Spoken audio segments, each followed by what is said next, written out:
notre nouvelle réalité. Content d'être avec vous ce matin. Ce matin, on continue une série. On est dans une série de messages qui s'appelle Vers l'avant. Et le verset thème de cette série de messages-là, c'est un verset qui se retrouve dans la lettre aux Philippiens, c'est-à-dire c'est Paul qui écrit à l'église qui se situe dans la ville de Philippe. Et qu'est-ce qui est intéressant même, c'est que dans cette écriture-là, Paul, pendant qu'il écrit la lettre aux Philippiens, se retrouve en prison à Rome pendant qu'il écrit.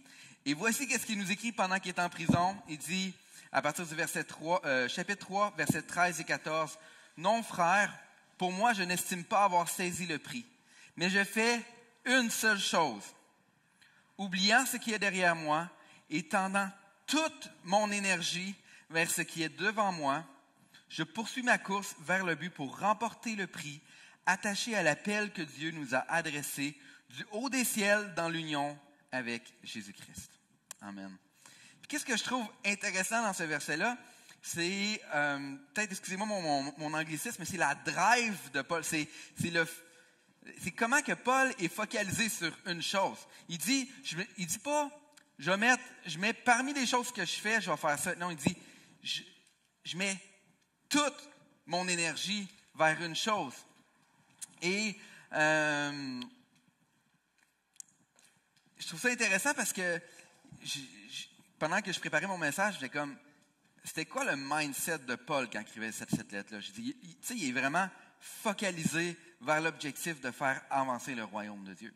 Et puis je me dis, je me suis posé la question, est-ce que moi je suis dans cette même mindset-là de faire avancer le royaume de Dieu?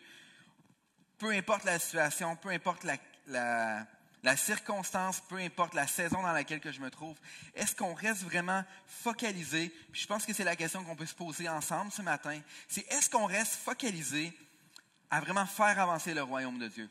Et quelles conditions qui peut nous aider à rester focalisés à faire avancer le royaume de Dieu? Puis c'est pour ça que ce matin, ensemble, j'aimerais ça qu'on regarde 3 verbes. Je sais que c'est un message, peut-être que les jeunes de la jeunesse s'en rappellent, c'est un message que j'ai déjà fait à la jeunesse, mais j'avais vraiment à cœur de pouvoir vous partager, ça venait vraiment fort dans mon cœur de vous partager ces 3 verbes-là ce matin. Le premier des verbes que j'aimerais qu'on regarde, c'est le verbe « avoir ». Puis j'aimerais ça qu'on mette notre lunette comme si on regarde notre vie spirituelle à travers le verbe « avoir ». Et puis, on va être franc, t'as beau pas être matérialiste, il n'y a rien de mal à aimer les belles choses, il n'y a rien de mal à vouloir dire « j'aime ça avoir un bon emploi, avoir assez de sous pour pouvoir avoir des belles vacances, avoir une maison, un lieu convenable, pouvoir inscrire mes enfants à des activités, etc. » Et tout ça n'est pas mal, sauf que c'est simplement la manière que notre système est bâti, notre système nord-américain. C'est aussi simple que ça. Tu commences, quand tu viens au monde, la première des choses qu'on va faire, c'est les parents vont tout faire pour pouvoir te donner le meilleur environnement possible. Ils vont même t'acheter des petits jouets ludiques pour développer ta lucidité, ta dextérité, ces choses-là. Après ça, ils t'envoient à la garderie, dans une bonne garderie, etc. Pourquoi? Pour que tu sois prêt pour aller à l'école. Puis quand tu es prêt à aller à l'école, ben là, c'est important, là, l'école, parce que tu vas vouloir faire des études supérieures pour pouvoir avoir un meilleur emploi. Fait que là, tu fais tout ça, puis là, tu arrives, là, tu as une super bonne job, puis là, tu te maries, puis là, tu as des beaux enfants, puis là, avec ton beau gros salaire que tu as fait parce que tu as bien étudié, puis tu as eu des bonnes études supérieures, puis tu as eu un bon emploi, puis tu as un bon salaire, puis là, tu t'achètes une belle maison, puis là, tu as des enfants, puis là, tu envoies tes enfants dans une bonne garderie, puis là, tu envoies l'enfant dans une bonne garderie, dans une bonne école et bonnes études supérieures. Puis après ça, s'il te reste encore un peu d'argent rendu à ta retraite, puis il n'y a pas de COVID, tu vas pouvoir te payer une croisière. Puis après tout ça, tu vas pouvoir laisser un héritage à tes enfants. Je sais que c'est pas juste ça, la vie, mais c'est une réalité que comment qu'on est conditionné à faire. La vie va tourner, notre vie tourne beaucoup autour de notre travail, de qu'est-ce qu'on va acquérir au bout de notre travail, puis qu'est-ce qu'on va pouvoir léguer à nos enfants. Puis de ça, il n'y a rien de mal. Mais lorsqu'on met à cause de tout ça, on est influencé par cette mentalité-là de l'avoir, de l'acquérir, de faire quelque chose pour pouvoir avoir des trucs. Donc, lorsqu'on arrive à notre vie spirituelle, ça nous impacte, ça nous influence parfois. Donc, ce que je veux dire par là, c'est que, autant dans notre vie spirituelle, on peut se regarder dans le miroir parfois et dire, « OK, l'église, c'était vraiment bon un matin, ça m'a apporté telle chose, ça m'a apporté telle chose, ça m'a apporté telle chose. » Puis même, on le voit avec la crise qu'on vit actuellement, les gens sont un peu il y a certaines personnes qui peuvent être déstabilisées du fait qu'on n'a pas l'Église physiquement, puis qu'on n'a pas la même chose, puis l'Église ne continue pas d'avancer de la certaine manière. Au bout de la ligne, l'Église, c'est vous puis moi. L'Église, c'est pas pour avoir quelque chose. L'Église, c'est les chrétiens qui font l'œuvre de leur Père. Amen. Et puis, tu sais, bien que les bénédictions et les promesses de Dieu sont réelles, sont vraies, le but premier, ce n'était pas de nous donner des promesses et des bénédictions. Le but premier de Dieu, c'est de faire de nous ses enfants. 1 Jean 3,1 nous dit, « Voyez combien le Père nous aime. Il veut que nous soyons appelés enfants de Dieu. Plus que cela, nous le sommes. » Donc, il dit pas juste, on ne veut pas juste soyez appelés, on est des enfants de Dieu. Donc, l'objectif premier du Père qui envoie Jésus mourir, porter le péché sur ses épaules, c'est premièrement pour nous donner un héritage qu'on est des fils et filles de Dieu.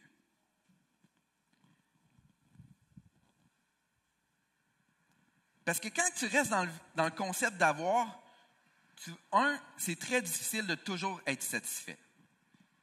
Ça me fait penser à lorsque j'étais au cégep, comme la majorité des étudiants, je n'avais pas de voiture. Et puis, je demeurais dans la ville de Québec. Et puis, j'ai commencé à fréquenter Émilie. Et alors, je devais faire environ 10 minutes de marche pour me rendre à la première arrêt d'autobus. J'avais 2 autobus à faire, plus 7 minutes de marche pour me rendre environ de l'arrêt d'autobus à Émilie jusqu'à chez elle. Donc, en moyenne, c'était environ 42 minutes. Mais, puis là, un jour, mon frère, super généreux, il change de voiture, puis il nous donne sa vieille voiture. Mais c'était une Pontiac Sunfire 95, elle avait 300 000 km, c'est déjà un miracle en soi. Et puis, mais on était tellement contents, tellement reconnaissants. Hey, à la place de me prendre 42 minutes, ça me prend seulement 10 minutes de me rendre chez Émilie. Puis, nous, on se prenait dans la ville de Québec. Pour les études, c'est plus facile, la préparation du mariage. Et puis, on s'est mariés. Puis, mais là, on se disait, ben, tu sais, c'est le fun, mais on ne peut pas vraiment aller bien loin avec cette auto-là. On ne pouvait pas faire de petits voyages, on ne pouvait pas rien faire. Fait que là, finalement, on s'est dit, quand on s'est mariés, on s'est dit, OK, on veut juste une petite voiture, pas besoin de quelque chose de grand. Là. Nous autres, c'est juste point A, point B. On sait qu'est-ce que ça va nous coûter. On ne sera pas obligé de mettre des milliers de dollars dans des réparations sans savoir qu'est-ce qu'on va payer. Fait que là, finalement, on s'est acheté une petite Toyota Eco. Puis là, il n'y avait pas l'air climatisé, c'était manuel, c'était de base, mais tu sais, il était neuf. Fait qu'on savait qu'est-ce qu'on allait payer, puis on savait qu'on n'allait pas avoir plein de choses. Fait que là, la première année, on était tellement contents d'avoir une auto qui fonctionnait puis qui roulait. Fait qu'on a fait 47 000 km dans notre première année. On se promenait, on donnait des livres à tout le monde. On était wow, tellement reconnaissant. Puis là, à un moment donné, mais on jouait de la musique.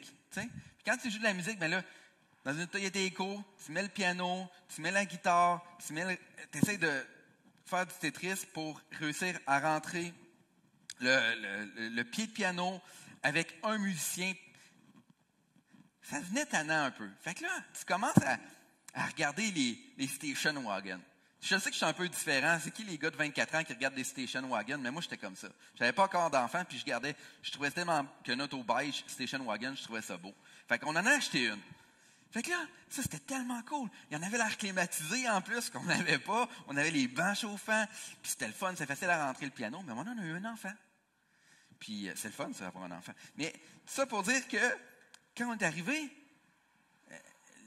quand on faisait la musique avec le bébé, ben, on ne pouvait pas apporter de musicien avec nous autres, ça devenait compliqué, etc. Puis là, à un moment donné, tu vois passer les caravanes, les minivans. Fait que c'était comme genre, hey, wow, là, je vais être un vrai père, puis je vais avoir une minivan. Puis là, tu achètes la minivan, là, tu es content, là, hey, tu as même le DVD. Écoute, moi, là, Cars 1, là, je connais la trame audio par cœur. On l'a fait jouer tellement de fois dans notre Dodge Caravan. Mais c'est le fun. Puis là, à un moment donné, qu'est-ce que tu vois? Tu vois un 4x4, puis tu dis, un jour, je vais avoir une traction intégrale. Puis la réalité, c'est qu'on a de la difficulté à parfois, simplement se satisfaire de qu'est-ce qu'on a. Puis lorsqu'on est dans notre vie spirituelle, puis que tu vois tes lunettes de ta vie spirituelle avec le verbe avoir, tu vas toujours voir qu'est-ce que les choses vont t'apporter. Et non pas peut-être pour la réalité que Dieu a créé ces choses-là. Même dans nos relations interpersonnelles. Tu sais, oui, c'est Dieu qui dépose des rêves dans notre cœur. Mais Dieu, il faut faire attention de ne pas traiter les gens pour qu'ils nous apportent vers nos rêves.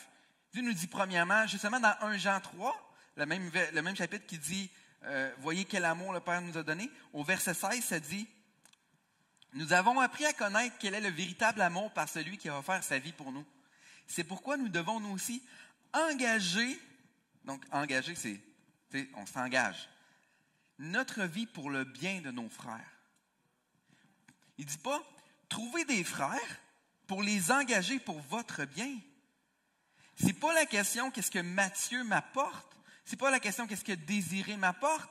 C'est la question comment que je peux faire du bien dans leur vie. Puis ça, c'est la volonté de Dieu. Comme héritier de Dieu, comme fils et filles de Dieu, ça fait partie de qu'est-ce qu'on doit faire, c'est donner plutôt que recevoir. Mais lorsqu'il est dans une attente de juste avoir, tu t'attends à ce que, il dit, Dieu met une personne à côté de moi, mais c'est pour telle chose, ça va m'apporter plus proche de mon rêve, ça va m'aider. Oui, Dieu, il prend soin de tout ça, mais ce n'est pas le premier but. Puis si on est juste dans le verbe avoir, bien, on va être déçu dans notre vie spirituelle. On va être déçu. C'est drôle, hein? Cette semaine, on avait un ami qui était vraiment malade, et puis on priait, on a pris un temps en famille, on a prié pour, il y avait deux personnes qui vivaient des situations, on a prié le psaume 91 sur eux. Puis en lisant le psaume 91, ça m'a vraiment touché, parce que le psaume 91, admettons, celui qui habite sous l'abri du... celui qui s'abrite sous le... Sujet, verbe, complément. On va y arriver. Celui qui s'abrite tout près du Très-Haut repose en lieu sûr à l'ombre du Tout-Puissant. Puis là, t'es comme, waouh, c'est ça. Mais plus loin dans le verset, il dit, et puis il n'est pas sur l'écran, je ne sais pas si vous le cherchez, mais il n'est pas sur l'écran, inquiétez-vous pas, j'y ai pensé ce matin. Ça dit, il m'invoquera, je lui répondrai, je serai avec lui au moment de la détresse. La promesse de Dieu, oui, c'est vrai qu'il dit, plus tard, ça dit après, et je le comblerai, je le couvrirai, je le délivrerai. Mais s'il vit des moments de détresse, s'il parle de la détresse, c'est parce qu'il vit de la détresse. Mais la promesse de Dieu, c'est qu'il va être avec toi. Mais si tu es juste en mode avoir, tu penses que lorsqu'il t'arrive une tempête, tu dis, Seigneur, pourquoi moi? Hey, je te sers, je suis ton enfant, je suis fidèle les dimanches, je paye ma dîme, comment ça j'ai de la misère à ne pas payer mes comptes? Dieu ne dit pas que tu n'auras pas de détresse. Il dit qu'il va être avec toi dans la détresse. Mais lorsque tu es juste en mode avoir, là, qu'est-ce que ça fait? Tu vis une tempête comme ça t'éloigne de Dieu. Mais si tu vis dans ta plein héritage de qui comme tes fils de Dieu, tu vis une détresse, tu viens sous ses ailes. C'est ta différence de perspective en fonction de quel verbe que tu es dans ta relation avec Dieu. Donc, je crois sincèrement que si on est en verbe avoir, il faudrait peut-être revoir un peu. Ce qui m'apporte à vous parler du deuxième verbe. Celui-là, c'est celui que je struggle, que je lutte toujours avec. C'est le verbe faire. Parce que le verbe faire, c'est le fun. Surtout quand tu es quelqu'un qui aime comme le langage d'amour, c'est le service. Parce que c'est facile parce que tu trouves beaucoup de valorisation à servir les autres. Tu vois un besoin, tu le fais. Tu arrives à quelqu'un, tu l'aides à desservir la table. Tu vois que la personne elle a les mains pleines, tu lui rouvres la porte. C'est le fun, c'est gratifiant, etc. Puis tout ça, c'est bon. Okay? Je ne veux pas dire d'arrêter d'être serviable. C'est pas ça que je dis. Juste que Dieu est mort sur la croix. Pourquoi? Pour qu'on soit fils et filles. Son amour est là pour qu'on soit appelé enfant de Dieu. Puis souvent, on va mettre notre tunique de serviteur plutôt que de mettre notre habit de royauté. Et ça me fait une des histoires de la Bible qui m'a souvent... Je la trouvais poche un peu, tu sais. C'est l'histoire de Marthe puis Marie. Tout le monde, on va la lire rapidement. Dans Luc 10, versets 39 à 42, elle se dit, Marthe, elle avait une sœur appelée Marie. Celle-ci vient s'asseoir aux pieds de Jésus. Elle écoutait ce qu'il disait. Pendant ce temps, Marthe était affairée aux multiples travaux que demandait le service. Elle s'approcha de Jésus et lui dit, « Maître, cela te dérange-t-il pas de voir que ma sœur me laisse seule à servir? Dis-lui donc de m'aider. » Mais le Seigneur lui répondit, « Marthe, Marthe. » Déjà, Quand le Seigneur dit ton nom 2 fois, là. Marthe, Marthe, tu t'inquiètes et tu t'agites pour beaucoup de choses. Il n'y en a qu'une seule qui soit vraiment nécessaire. Marie a choisi la meilleure part et personne ne lui enlèvera. Puis tu sais, mettez-vous dans le contexte. Là. Il y a genre ton frère qui arrive chez vous avec 13 de ses amis, puis là, il faut que tu fasses à manger.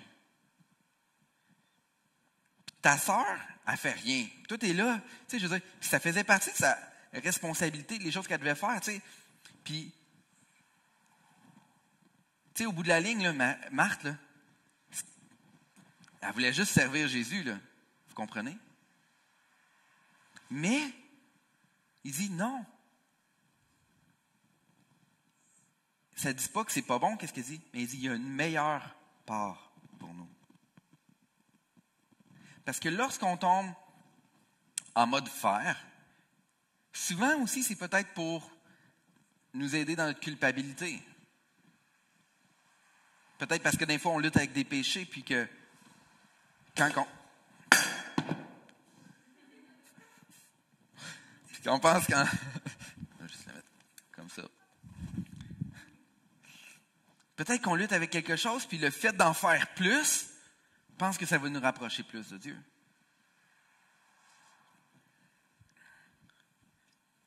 Mais souvent, le faire va souvent t'apporter... C'est comme s'il va toujours que tu en fasses. Il va falloir que toujours en faire plus. Il va toujours en faire plus parce que c'est comme si parfois on se voit indigne de Dieu lui-même. C'est vrai. Hey, le grand Dieu de l'univers, m'aime-moi, il me choisit moi. Hey, il faut que je donne quelque chose. Tu sais, je ne peux pas juste être comme ça. Mais oui, viens t'asseoir aux pieds de Jésus. Avant le service, Dieu veut que tu viennes à ses pieds. Ce qui m'apporte au dernier verbe, qui est le verbe qui doit être, c'est le verbe être.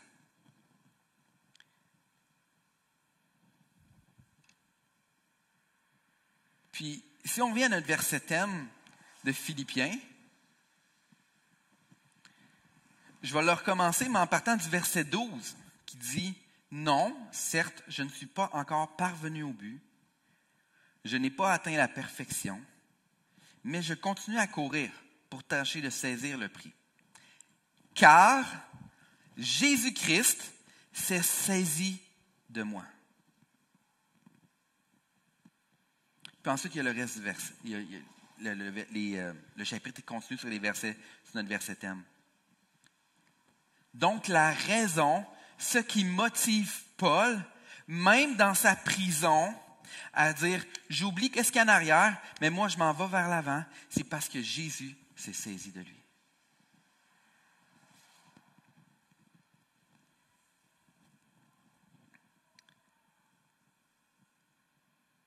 Le fait d'être, c'est Dieu qui nous envoie cet appel-là.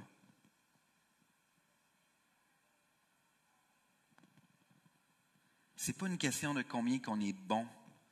C'est jamais une question de qu'est-ce qu'on fait ou qu'est-ce qu'on va acquérir. C'est juste une question d'être ses enfants. Et puis, faire et avoir, puis on peut mettre d'autres verbes aussi, hein, si vous voulez, mais va t'apporter souvent dans un endroit ce que tu vas vivre de la déception, de la comparaison, de l'anxiété. Tandis que quand tu es, ça va t'apporter de l'amour, ça va t'apporter de l'espoir, de la paix.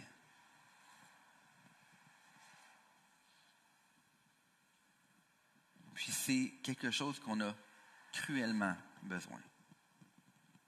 Cruellement besoin.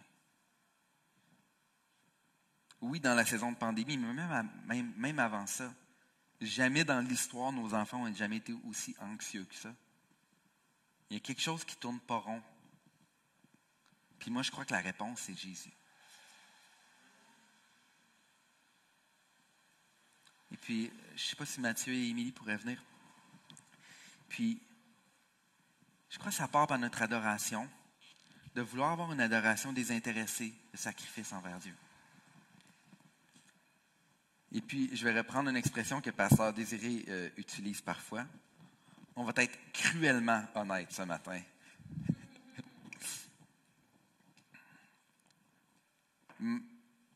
N'importe qui,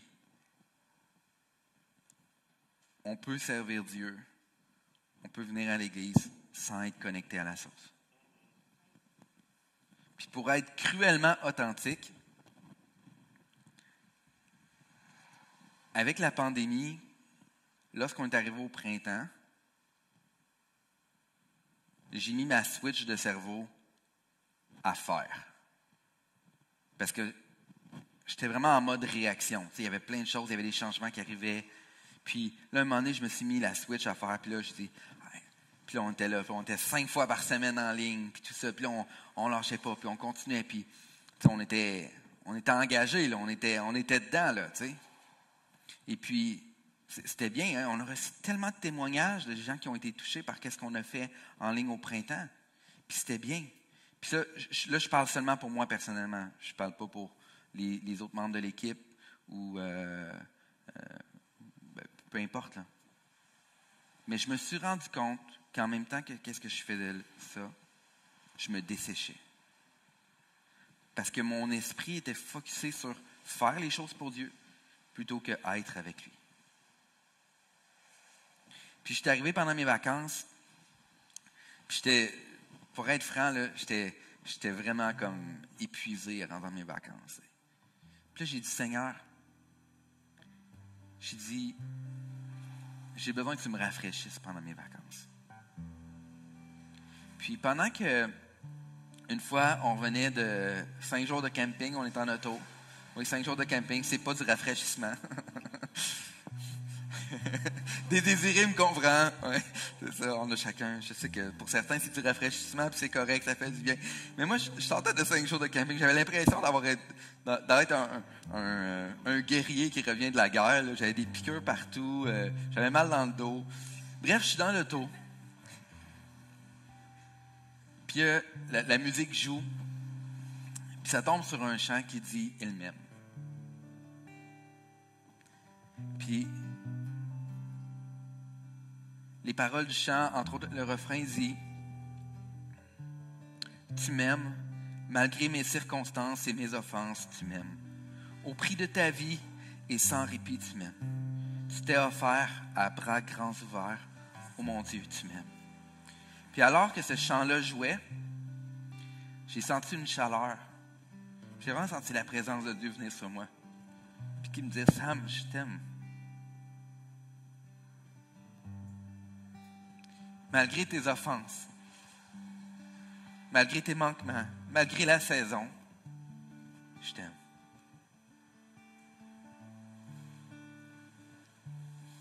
Puis je crois que dans les temps comme aujourd'hui,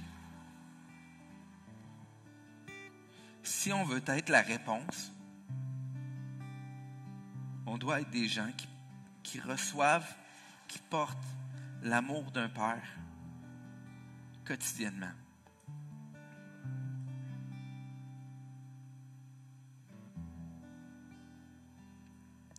C'est tellement facile de se déconnecter de la source. Puis alors que je réalisais ça, puis que Dieu, j'étais juste tellement béni en conduisant, puis c'est comme si là j'ai réalisé, je dis, on dirait que je voulais pas me l'avouer, mais que là j'ai réalisé, je dis, oh non, j'ai encore délaissé mon premier appel, qui est d'être un fils de Dieu, juste pour devenir un serviteur.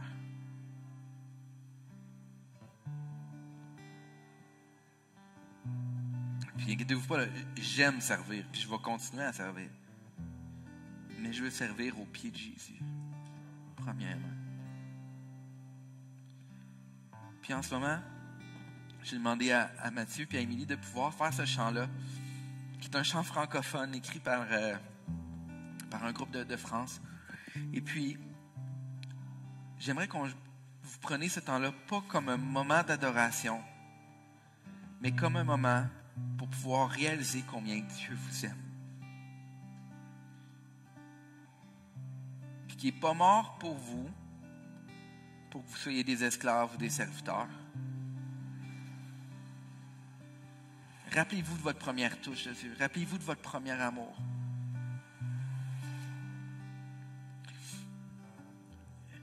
Puis après, je vais revenir et puis on va conclure avec une prière, mais juste pendant ce temps-là, si vous pouvez, si jamais vous n'avez jamais expérimenté cet amour-là, si ça fait des années, je parle à des gens peut-être en ligne, mais si ça fait des années que vous vous sentez sec, laissez-vous rafraîchir ce matin par son amour. Vous n'avez rien à faire, vous n'avez rien à donner, mis à part votre cœur. Paul a dit, Jésus s'est saisi de moi.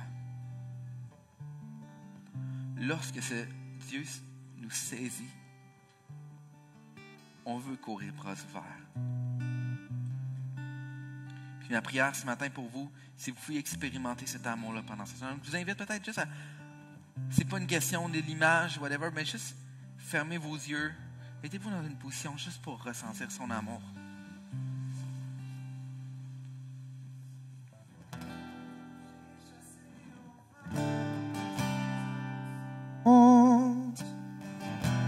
L'âme vide, le cœur brisé. Tu m'as vu errant sur les routes de ma honte. Tu ne m'as pas laissé tomber. Quel amour a bien pu inciter ton cœur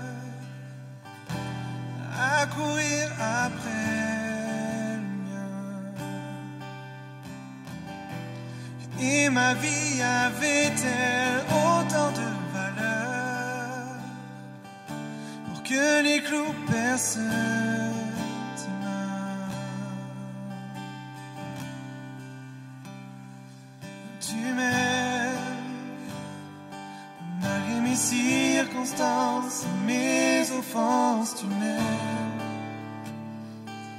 au prix de ta vie, sans répit, tu m'aimes. Tu t'es offert, bras grands ouverts. Oh mon Dieu, tu m'aimes.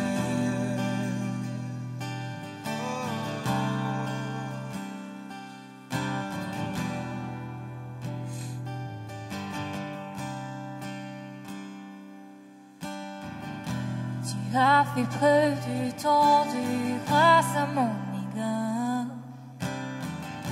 parce que tu as tout accompli. Mais ta mort n'était pas la fin de l'histoire. Tu es revenu à la vie et tu me ramènes à la vie. Tu m'aimes malgré mes circonstances, mes offenses, tu m'aimes au prix de ta vie, sans répit, tu m'aimes. Tu t'es offert, bras grands ouverts. Oh mon Dieu, tu m'aimes. À en accepter d'être attaché sur le bois et que le ciel détourne son regard de toi. Tu t'es battu pour moi, Jésus. Oh mon Dieu, tu m'aimes. Oh mon Dieu, tu m'aimes. Oh mon Dieu, tu m'aimes. Oh mon Dieu, tu m'aimes.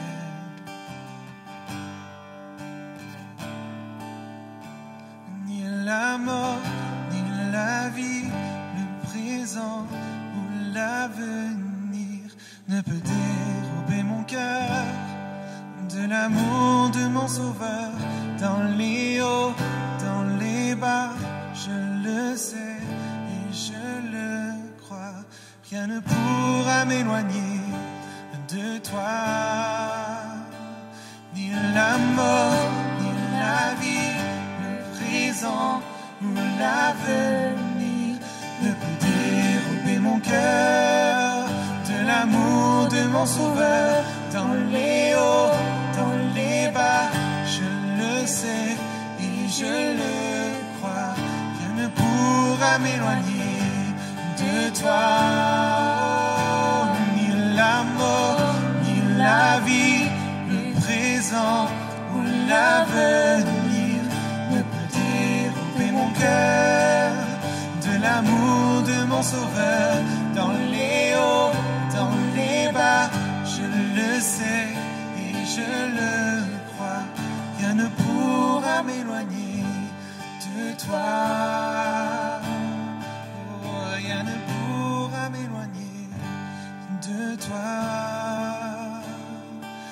Car tu m'aimes, malgré mes circonstances, mes offenses, tu m'aimes. Au prix de ta vie et sans répit, tu m'aimes. Tu t'es offert, bras grands ouverts. Oh mon Dieu, tu m'aimes. Je n'ai rien fait afin de mériter ta grâce, dans laquelle mes péchés et mes hontes s'effacent depuis toujours et pour toujours. Oh mon Dieu, tu m'aimes. Oui, j'en ai l'absolue certitude. Rien ne pourra nous arracher à l'amour de Dieu. Ni la mort, ni la vie, ni les anges, ni les puissances infernales, ni les dangers présents, ni l'incertitude de l'avenir. Aucune autre force de l'univers, qu'elle vienne d'en haut ou de l'abîme.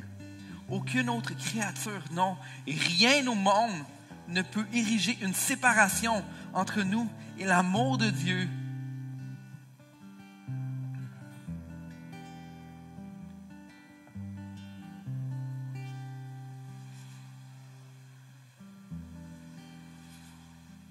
Seigneur, ce matin, on vient devant toi.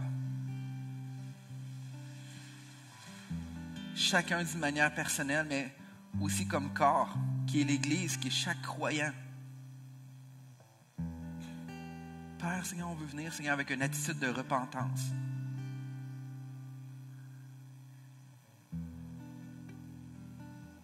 De ne pas considérer la pleine valeur de tout l'héritage que tu nous as laissé comme enfants de Dieu. Seigneur, comme le fils prodigue, qui, après avoir dilapidé son héritage, revient. Et toi, tu accours vers eux. C'est nous, ce matin, qu'on veut accourir vers toi. Puis on sait que tes bras sont grands ouverts. Et Seigneur, on te demande pardon. Pardon pour nos péchés. Pardon pour nos manquements. Pardon pour peut-être nos paroles. Peut-être parfois nos incompréhensions qui sont transformées en frustration devant toi. Père, on veut te demander pardon. Seigneur, je te remercie pour cette vague d'amour, Seigneur, qui remplit chacune de nos vies, qui est une source qui ne tarit jamais,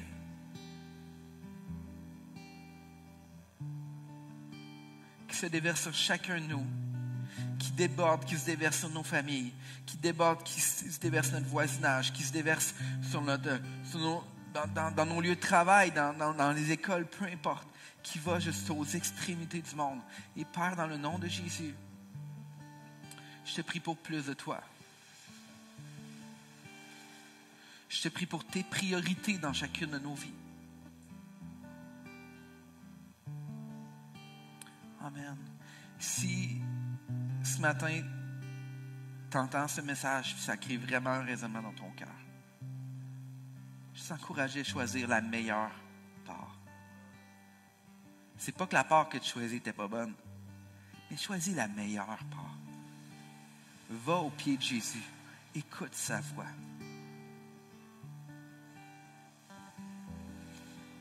Je vous bénis.